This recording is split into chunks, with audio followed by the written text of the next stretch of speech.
This is Michael Cowan, and welcome to Trial Lawyer Nation.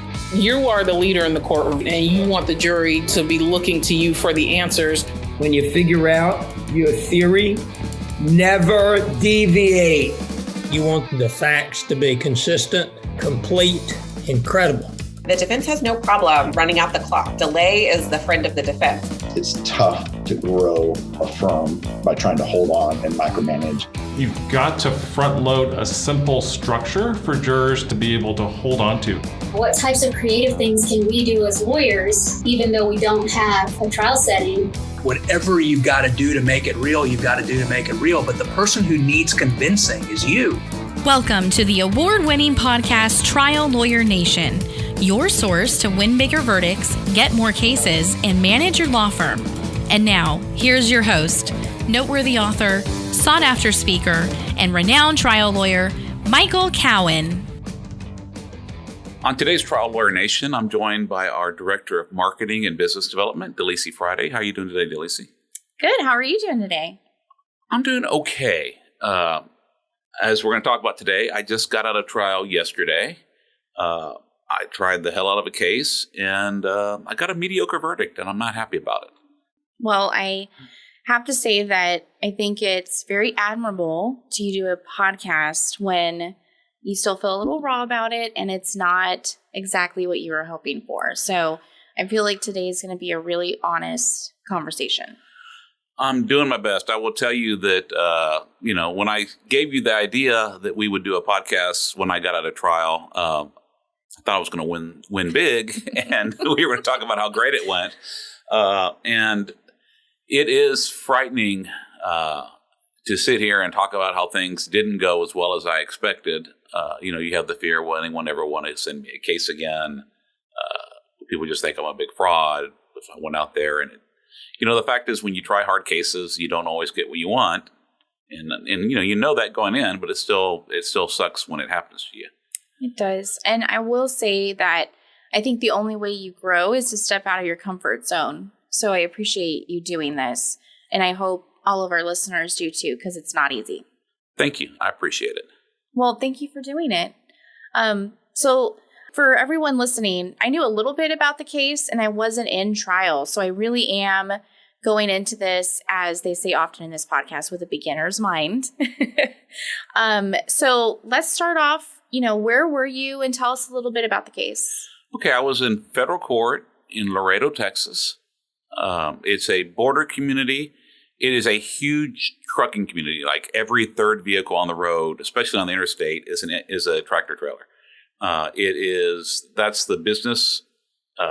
Almost everyone in the community, if they don't work in trucking or logistics, they have someone in their family that works in trucking or logistics. So it's an interesting place to try a truck.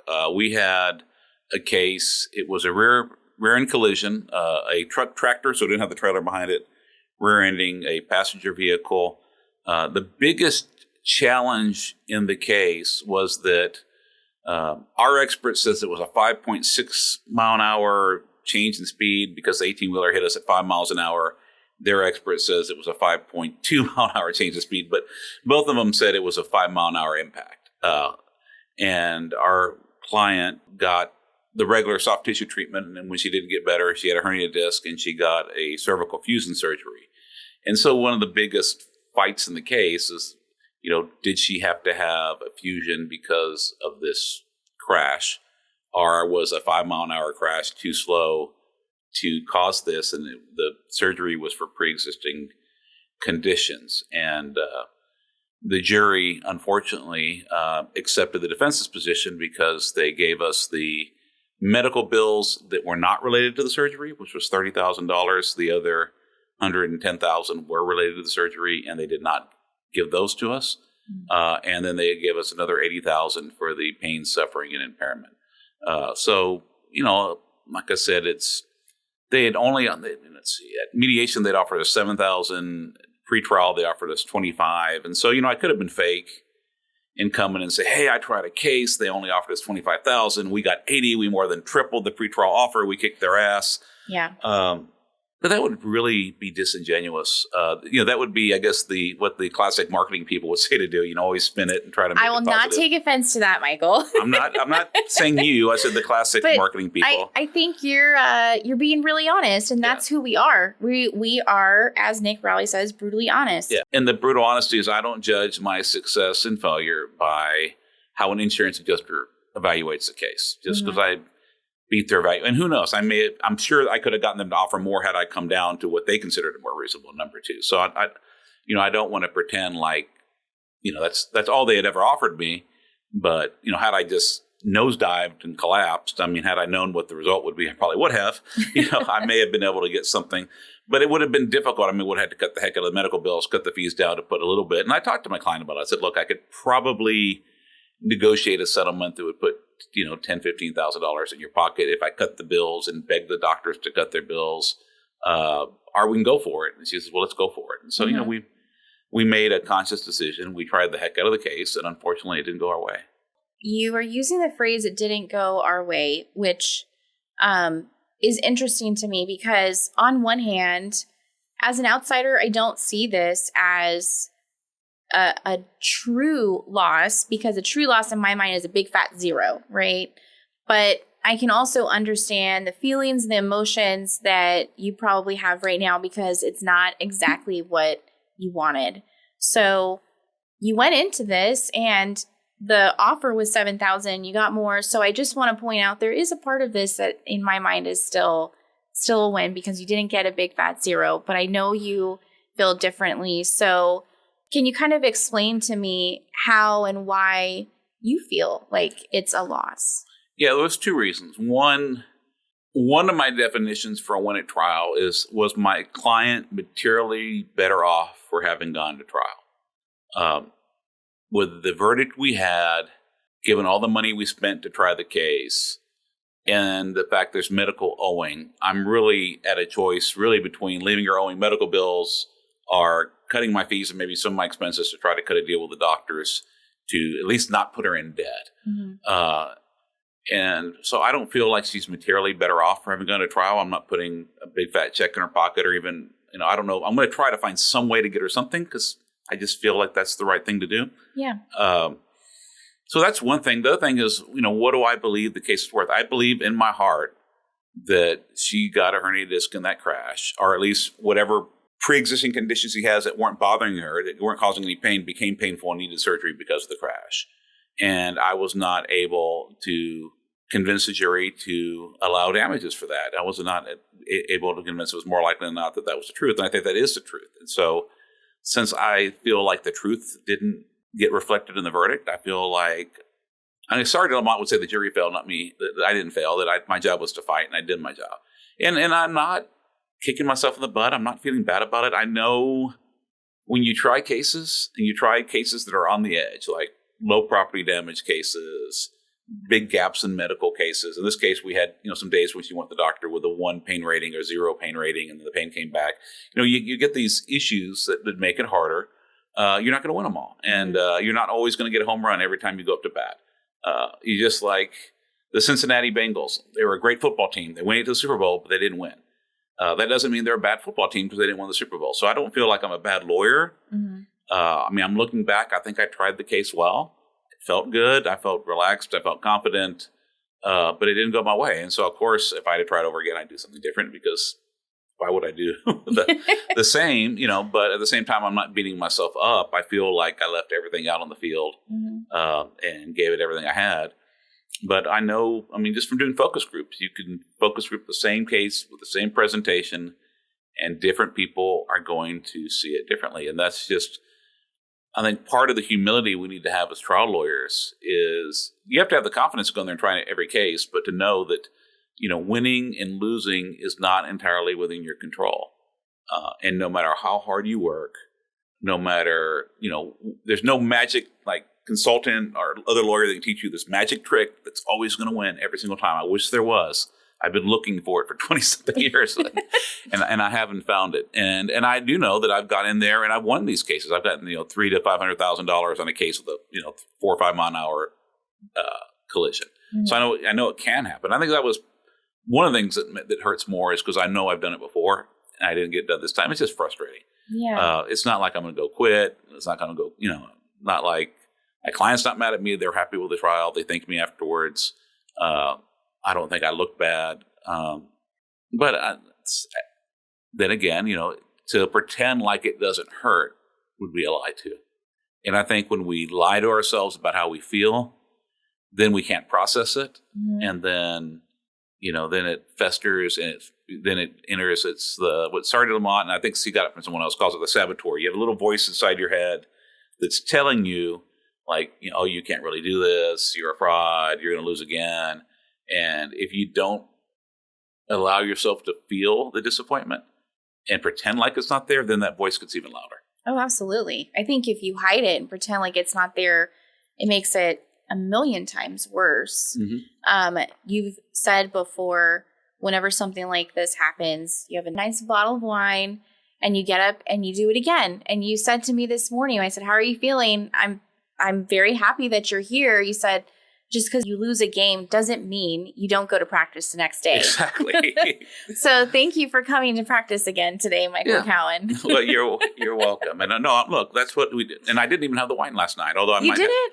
I didn't. I got home and I ate Kraft macaroni and cheese that my youngest son didn't eat. My wife had made chalupas and I was trying to be healthier. And then I went back and forth. I thought about ordering Ruth Chris from Uber Eats, but I thought steak by the time it gets to my house on Uber Eats isn't going to be that good. And I've been trying to eat healthy anyway. Although mac and cheese, I had mac and cheese, a navel orange, and some pecans. I had a weird dinner, but it's just kind of what was laying around the house. The mac and cheese was already fixed for my youngest, and so that's maybe you can still have your nice bottle of wine this weekend if you want it. I'm going to have a drink with Sonia Rodriguez, my partner, after, and whoever else wants to.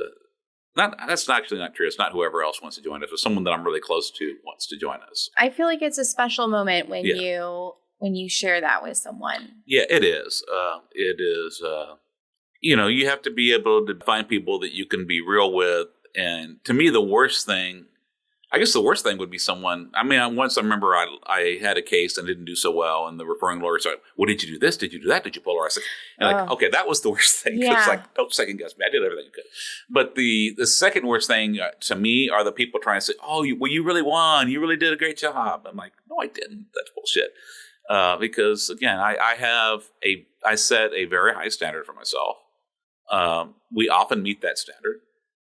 And I'm not gonna feel bad for having high standards for myself and my firm. I mean, my view of victory, like I said, is in that case would have been 300, 400, 500,000. 80,000, 100,000, 200,000. I would not have considered a victory. Yeah. Other lawyers may have. I mean, that's fine for them, but for me, it's not. We've had a lot of people who've asked us to talk about low PD cases because it's a common case that people have on their dockets. So in your mind, when you were trying this case, what did you see were the challenges and what were the things that you did in trial to try and overcome those? Yeah, so low property damage is always a challenge because, excuse my language, I call it the oh shit test.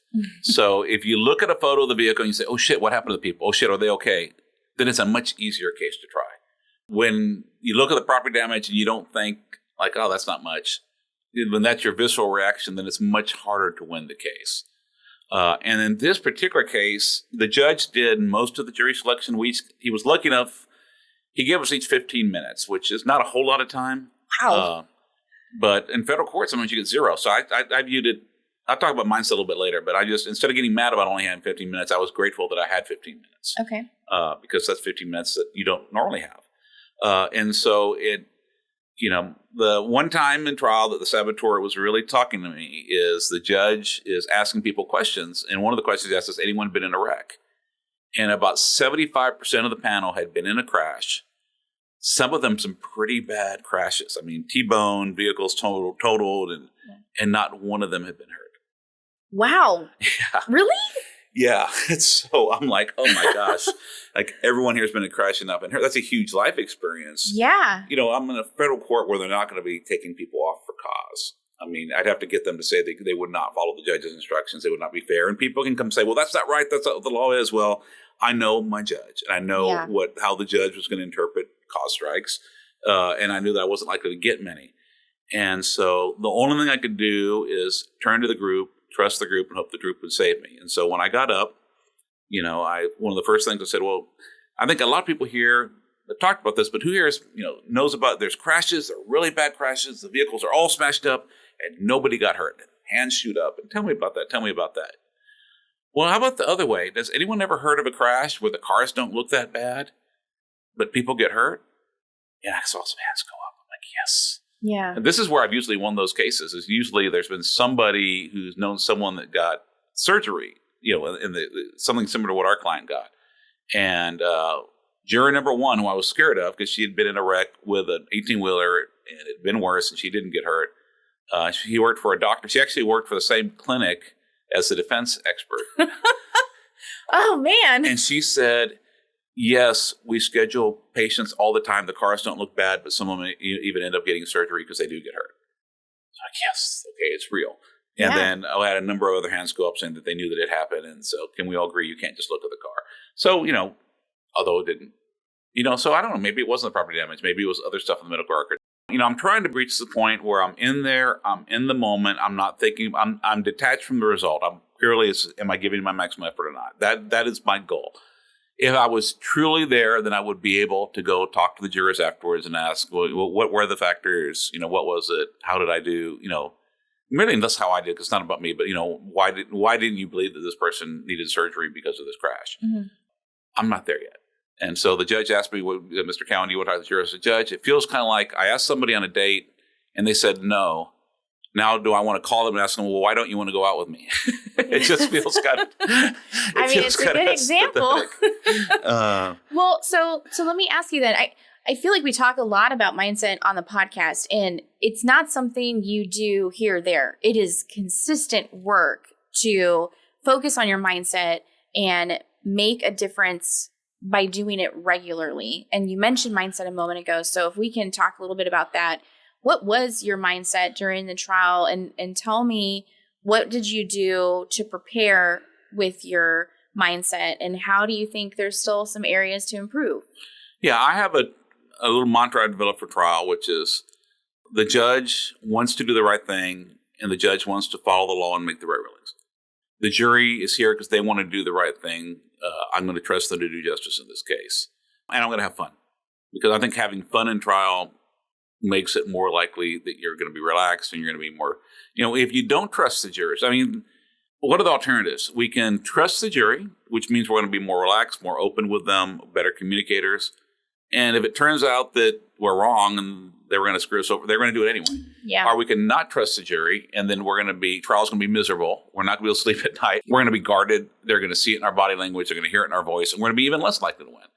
And so, thinking about something bad maybe happening doesn't help. And so I really, as much as I wanted to win, I was trying not to worry about that. I was trying to worry about how can I best communicate with these jurors? How can I best tell my story with this witness and just be in the moment and what I was doing? And I'll be honest, this was the least tense I've ever been in a trial, even while the jury was deliberating. So I've gotten a lot of progress, but am I so zen that I can go talk to them afterwards? And most people do, talk to the jurors afterwards, and I should grow up and do it. I just wasn't there. I was just emotionally, I wasn't there. Well, for what it's worth, I don't think you need to grow up to do it. I think it's being honest if you are just not prepared to have that conversation yet. Yeah. And I think it's better to be prepared to have that conversation than to do it and not be, and it be an awful conversation. You don't really hear what they're saying. Yeah. It might make things a little worse. Yeah. And in state court, we could find out who they are and we can go get someone to talk to them later. In federal court, we can't. And so that was our one chance. We had to give the jury cards back. We don't have their names and addresses. I guess I could have written them down, but during jury selection, but we don't have them. Actually, I probably would have broken some federal rule had I done that. So they don't want you chasing them down afterwards. The judge, like I said, gave us that one limited opportunity if any jurors wanted to talk to us. The other thing is it can drive you nuts because people don't know why they make decisions. Then people make a gut decision and they come up with reasons to justify it later. And if you had changed the things that gave them that reason, they would have come up with another reason to justify with what they did in their gut. And so it's not always useful. I think it's probably helpful, but you have to take what they say with a grain of salt. Each year, the law firm of Cowan Rodriguez Peacock pays millions of dollars in co-counsel fees to attorneys nationwide on trucking and commercial vehicle cases. If you have an injury case involving death or catastrophic injuries and would like to partner with our firm, please contact us. You can reach Delisi Friday by calling 210-941-1301 or send an email to delisi@cowanlaw.com. That's DELISI@cowanlaw.com. She will coordinate a time for Michael Cowan to speak with you in person or by phone to discuss the case in detail and see where we can add value in a partnership. And now, back to the show. So let me ask you, do you still trust the jurors? Has this changed that at all? These jurors or jurors in general? Jurors in general. Honestly, I do trust that. I think that these jurors went in there wanting to do the right thing, and they did what they thought the right thing was. I don't agree with their decision, but I respect their decision. I respect the fact that they took time out of their lives and they did what they think was right. They listened to evidence. They saw the evidence differently than I did. But, the other side gets to fight too, Mm-hmm. And, I can't be mad at them. If I hadn't, the difference is they heard the testimony in the courtroom. I've been to my client's house. I've known her these last couple of years. I believe her, and they didn't. Yeah. I can't say I don't trust them just because they disagreed with me. If I tell my wife I think this is the best movie ever made, and she watches it and says, Michael, that's a really stupid movie. Do I not trust her anymore? No, we just have a different opinion on things. Yeah. So I want to change the tone a little bit. Let's talk about what went well. Okay. Well, one, we ran a very smooth trial. We ran a very fast trial. We put on 11 witnesses. We put on the first day we did jury selection in the morning, then we did opening statement and put on 3 witnesses in the afternoon. We had a little bit of a miscommunication with the client. I had told her to be there at noon. She was waiting for a phone call before she came because I don't like having my client in the trial, the whole courtroom. I'll talk about that later. But she was waiting for a phone call. We didn't realize we normally can't take cell phones to the federal court. We thought she was just going to meet us there. And so she was going to be our first witness. I don't normally like doing that, but I really needed to tell the story of what happened with someone that would say my client was hurt. And I was worried the truck driver would say she didn't look hurt. So she wasn't there. And so we had to start with a video. But, we didn't panic. We just did what we needed to do. And we got our case on, and our other witnesses, we went and we put them on. We told the story we thought they needed to tell and got them off. And we were concise and respected the jury's time. I felt very comfortable. I didn't feel rushed. I think I had good pauses, a good eye contact. I got 2 new toys for this trial. I got what they call the King flip chart. So it's like a flip chart, but it's just double wide. And it was so much easier to write where people could see it. And I only used it for the closing. I wish I had used it with the witnesses. It probably would have meant we would have gone a little longer in the trial to do this, but I think it was to slow us down a little bit. When the witnesses said something important, I think I'd like to have like one sheet that said before, one sheet that said after, and then write down things. I thought we had good witnesses. We had, our client, her husband, her daughter, a friend of hers, her niece, and her sister. Of course, they're all like friends and family, but who else? She didn't work. She was a recent immigrant in the United States. I thought it was going well. Mm-hmm. I thought I did a really good cross with their expert. Evidently, maybe not good enough. I don't know. Although they found some injury. They had their medical expert and they had their biomechanical expert. I thought I did a really good job with the bio. Maybe it wasn't good enough. It's hard to tell.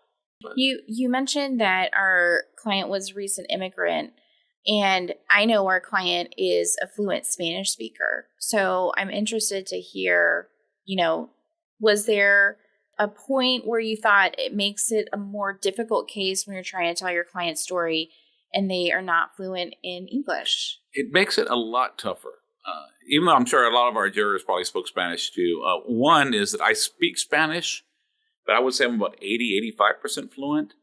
And I think I still have trouble really fully being able to get their story and teach them how to tell their story without some help. Delisi, one of our associates, is a native Spanish speaker, and she was a great help on that. But the interpreters, they always get a few words wrong, and they always the context, the tone of voice, the the expressions, you lose all of that. You lose the ability to have someone just look the jurors in the eye and talk to them. And yeah, I think having the majority of our witnesses being Spanish speaking, although the defendant was Spanish speaking too, but he was just such a minor thing. He didn't fight liability. Right. They didn't agree to liability, but he admitted he wasn't looking and he hit her and it was his fault. But I think it made it a lot harder to tell a story. I think the other thing is I love our doctor, but our doctor was originally from Puerto Rico. He's a brilliant doctor, but he has a very thick accent. And he sometimes is like struggling for the word. And whereas their doctor, who's their paid doctor, is a great communicator.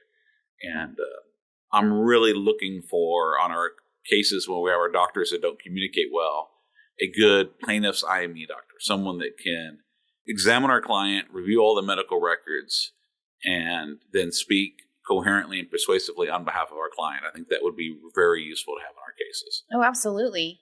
When you talk about communicating with the jurors, if you have someone up there who is trying to really think about what they're saying, I can see where, as a juror, I'm wondering, are they thinking about the word or are they hesitating with their response as well? That I'm sure was a challenge. You mentioned that you had 2 new toys and you talked about the King flip chart, but what was your other toy? We just got a magnetic whiteboard and had Raul in our office. He's our graphic designer. Just, one of the challenges with a Spanish speaking witness is the way she would describe the crash when you got an interpreter that could get confusing. And so we just got a magnetic whiteboard and we just did cutouts of the truck tractor in her vehicle. And just we were able to use those to describe how the crash happened. I was going to use it with my client, but then it was so clear when I cross-examined the defendant driver first before I put her on that I didn't need to. But I used it in my opening. I used it with him, and it really did help. Good. We'll definitely have to share a link to purchase the King flip chart and also share some photos of the magnetic boards with the visuals. But it was a process for us to try and figure out how to make those magnetic visuals work. So it wasn't right at first, but eventually we got to it. And then when you used it, it was something simple, but it made it easy for people to visualize what happened and to tell a story.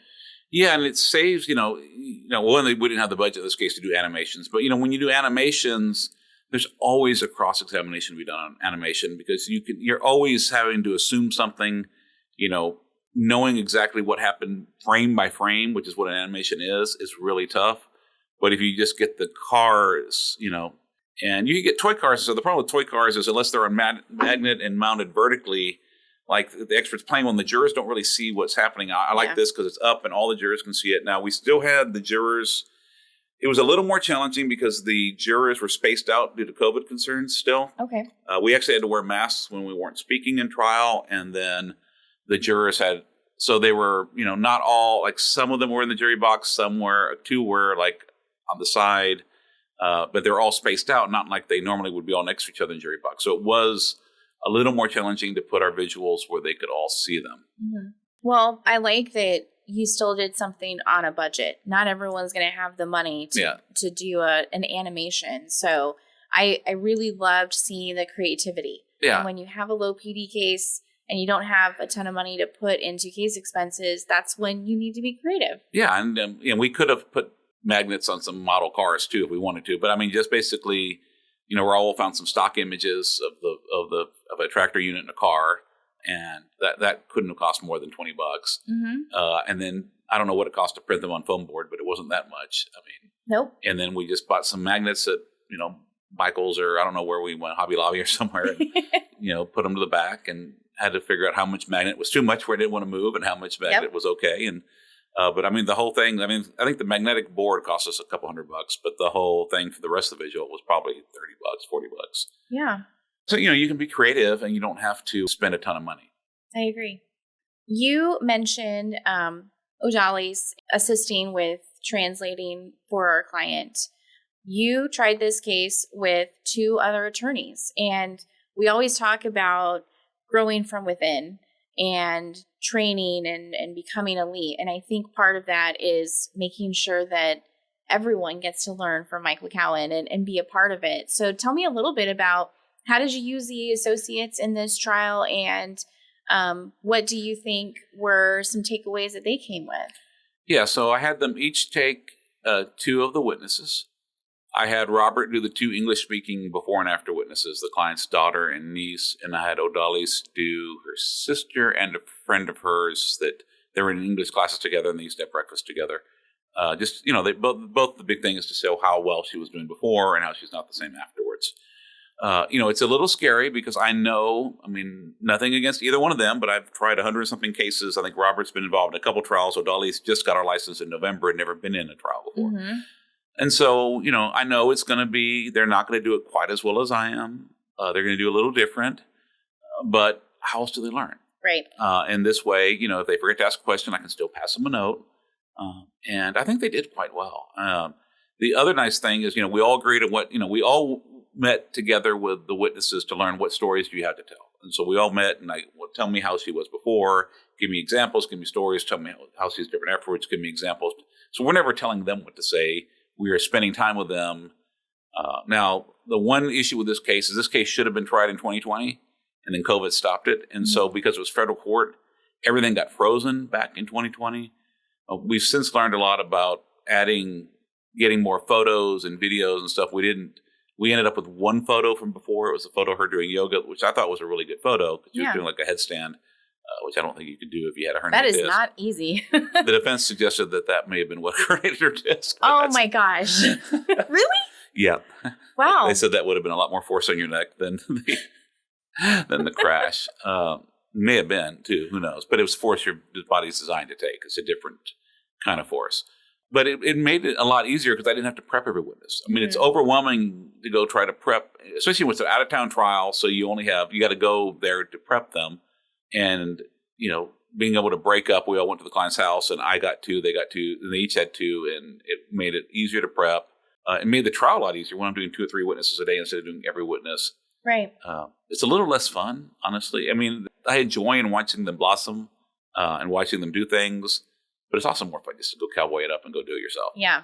But I think from now on, I'm going to try every time I'm in trial to let someone else develop. Because frankly, I love trying cases, but I'm looking at our trial calendar and being the only person really trying cases at this firm is overwhelming. It is. And I want other people to be able to do it. Mm-hmm. A few of our fans might be saying, Michael Cowan trying a low PD case. So what was your reasoning behind trying this case then? Is it to teach? Because you did get to teach 2 of our other associates some skills and help them, have that trial experience that they don't normally get. So was that part of why you thought, okay, I'm going to try this case with them? No, I tried it because I could win it, honestly. And I tried it because I believed in the case. But, my partner, Mallory, is on maternity leave. And I may have let her try this case without me. Robert and Delisi are good lawyers, but, it's not fair to throw them in to go try a case when, it's been years since Robert's tried a case. He's never first heard a plaintiff's case. He's been in trial on the defense side, but he's never been in trial on the plaintiff's side. And then she's brand new. That wouldn't be fair to the client. It wouldn't be fair to her. It was also one of our big referring lawyers who we get a lot of work from. And we'd been doing referrals from him for like 10 years, I think. And not one of the cases had ever gone to trial. And to let the first one, especially a tough one, get tried by someone else, if we didn't get a perfect result, I'd be like, well, hey, I'm giving it to you. You're sitting in the B team, even though if I don't consider them the B team, he would. And so this way I can at least say, look, we've done everything we can. I tried it. But also I hadn't tried a jury trial to verdict in 2 years. And this was the first. If we had one in October, we tried for a while when it settled. But this was my first chance to get back in there and do it. And I was so looking forward to it. I remember after the Depot Board, the defense lawyer says, well, check your email. You're going to have an offer coming in. I'm like, and I was actually like, man, I hope they don't offer me good money. I want to try this thing. Then the offer was $25,000. Well, that's easy. Yeah. I still get to try this thing. But, I wanted to get back in there and mix it up. I'm trying not to take these cases anymore just because it is true that all the time I spend on this case is the time I've not spent on the burn death case I have that's set for trial in May. I've got an amputation case set for trial in August. We've got several other death cases and amputation cases in the office that need my time. And so on one hand, at this point in my career, I probably need to say no to these cases because I want to put the time in these other cases deserve. Not that I'm too good for them. It's just there's only so much energy to go around and only so many hours in the day. I also think I need to have the humility to know that I'm not the only person that can try these, that there are other great lawyers in South Texas that can, and maybe some up and coming, 5 to 15-year lawyers that need this opportunity and want this opportunity. And some of them are going to pop some of these and let them have them. I agree. You mentioned early on, and I kind of want to circle back on that because we've talked about it before. You didn't have the client in the courtroom because you didn't want the jurors looking at her the whole time. So tell me a little bit about why you made that decision again here and, how did that go? I don't think it was not awkward at all. I had her in the courtroom when she testified.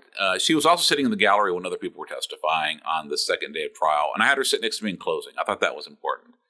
But I don't like to have the client sitting there in clear view of the jury through the whole trial. One, she doesn't speak English, so it's like she's just sitting around bored and wondering what's happening in a foreign language where she understands like every fourth word. Yeah. The other thing is the jurors are going to be watching her like, okay, she says her back hurts if she sits down too long. Well, how long has it been since she got up? So she may be sitting there struggling because she doesn't want to be getting up and down while they're interrupting the courtroom proceeding. But they think, oh, she must be faking. Right. Oh, her neck is hurt. Well, how is she moving her head? How is she? So instead of paying attention to the evidence, they're paying attention to her. Typically you get rid of her, then they focus on the defense. Mm-hmm. I'm curious. You mentioned mindset and feeling really good about this case. So what was it that made you feel like you didn't have to worry about the result while you were in the case? Was it the prep that you did for the case? Was it the prep you've been doing on mindset? What helped you feel like that? It's the prep I've been doing on mindset. It's the acknowledgement that I have absolutely no control over what the jurors are going to do. I have the ability to try to persuade them. I have the ability to give them the tools they need to do the right thing, but I cannot make them vote my way. And so I just have to give it up. Mm-hmm. And so, I tell myself repeatedly, like, I'm going to have fun. I don't know whether I'm going to win this trial or not. I've told that to people. Like, I'm not saying I'm kicking their ass. I'm saying I'm having fun. Because if we think of the two ways we could have done this, I don't think it would have changed the outcome had I been more pessimistic during the trial. But I would have had a miserable time. Or I had this time, at least I had a great time and then got my ass kicked instead of, I think I have a friend that put on my Facebook, it's like, when you ride a bull, you got to stay till and it bucks you off sometimes. Some of that, and I feel like I just rode a bull for 7 seconds. Because in rodeo, if you don't ride the bull for 8 seconds, you don't get any points. So it's like I had the great experience of riding the bull, but I didn't get to hold on quite enough. I didn't quite get there, For what it's worth, you still got on the bull. And I think every trial lawyer who goes to trial regularly enjoys the adrenaline rush and the thrill and everything beautiful about going to trial. And if you don't go to trial, if you don't get up there and take a swing at it, then you can never win. I mean, the best home run hitters, they 1 out of 3, 1 out of 4, they knock it out of the park and they strike out a lot. Mm-hmm. The trials that we have, we're going to absolutely destroy them.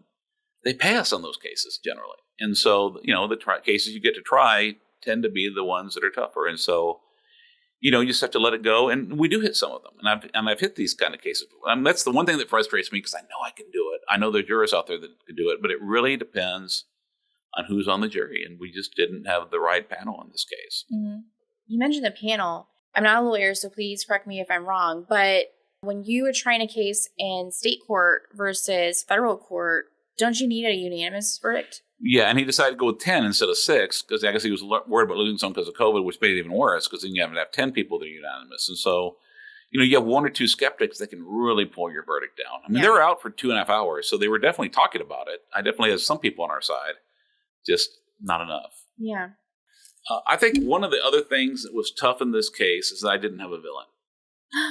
What was it like because having a villain? It was tough because, we had survived summary judgment on the lack of training, but it was a weak case. And I didn't think I really had causation on the lack of training. I mean, we didn't have a trucking expert. I don't think one would have helped. I mean, they claim they did a little bit of training, but they didn't train specifically on you need to look where you're going. Don't get distracted.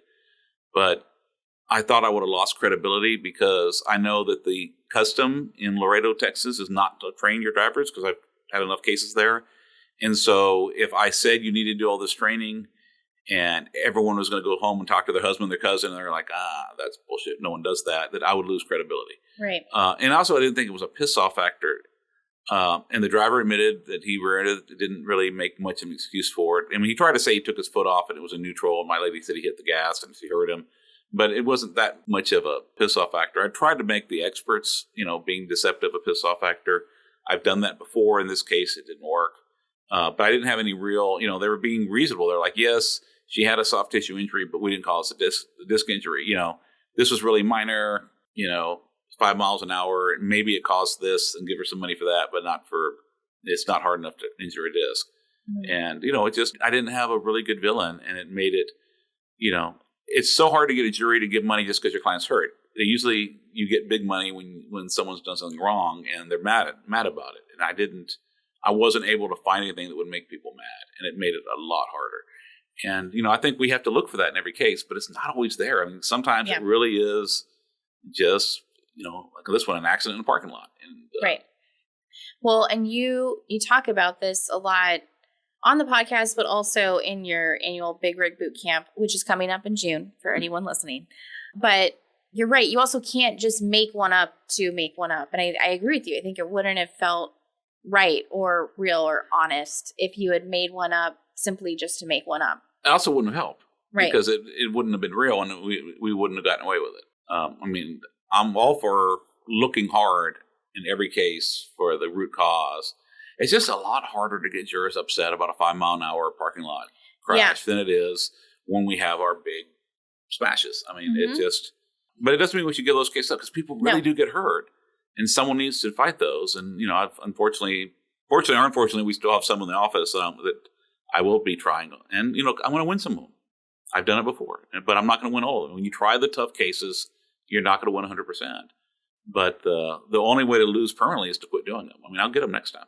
Well, and those people still deserve their day in court, and you gave it to them. Yeah, I didn't get her everything she deserved, and I am sorry about that. And I wish that I had some way to do it. I don't know of anything else I could have done other than it's kind of like rolling the roulette wheel. Are you going to be black today? Or are you going to be red today? You don't know. Mm-hmm. And I think that trials, there is some randomness to it. We've seen in focus groups where we present the same case and we break people up in different deliberation rooms. We had one room was 0, another room was 51 million. I mean, they can be that wildly divergent. And so, you try cases, and there is a component to luck involved. And then the only way you get lucky is to either, I guess you can be like cherry pick and only try like the perfect case, or those of us that have to try real cases, you just keep swinging, and that sometimes you're going to, like this one, you got on first. Sometimes you hit a home run, and sometimes you strike out, but you just got to keep swinging. Well, I'm happy you got on base. Yeah. Yeah, at least, it could be worse, like I said. Yeah. It could be worse. It could. But at the same time, I'm not going to lower my standards. I am not going to lie to the rest of the world and pretend like something's a victory when I don't believe that it was, because I don't think there's any integrity to that. And I'm not going to let it make me quit. I was here, I was here early. I was one of the first people at work this morning. And, we're going to work on the next cases. We're going to get ready for the next trial, and looking forward to getting back in the ring. Well, I'm happy you're here. I'm happy we did this. I am very proud of you for being real and open and honest about your experience. I think that's the only way that we all grow, and sharing this, I think, is a part of that. So thank you for doing that. Well, thank you. And hopefully our listenership doesn't drop off now. But, no, if anything, I encourage everyone to go to our private group, Trial Lawyer Nation Insider Circle. Show Michael some love. What you did today was difficult, and I'm honored you let me be a part of it. But I also encourage everyone to share as well. And I just want to encourage everyone, when as courts are opening back up, get in there and try cases. It doesn't matter. The fact is, the next time I have a case against this lawyer and this adjuster, they're more likely to settle with me because they know that I didn't chicken out. Mm-hmm. And they know that I tried the case well. And they know that the jury was out for 2.5 hours and it could have gone either way. Right. Nothing bad happens to you for trying cases. No one's going to take your license away. People aren't going to stop giving you work. No one remembers your losses. Everybody remembers your wins. Get in there and mix it up. And if you keep swinging, you're going to hit something. Mm-hmm. So get out there and swing. And your client was still happy and thankful at the end. She was. And it is our job to fight for them. So she had a great fighter. She had she's a wonderful person, and if I had more to give her, I would have given it to her. I think you still gave it to her. I gave her everything I have. Yeah, you still did a great job, and I'm proud of you. Thank you. Well, thank you, Michael, for doing this and for sharing and being honest. Thank you. Thank you for joining us on Trial Lawyer Nation. I hope you enjoyed our show. If you'd like to receive updates, insider information, and more from Trial Lawyer Nation, sign up for our mailing list at triallawyernation.com. You can also visit our episodes page on the website for show notes and direct links to any resources in this or any past episode. To help more attorneys find our podcast, please like, share, and subscribe to our podcast on any of our social media outlets.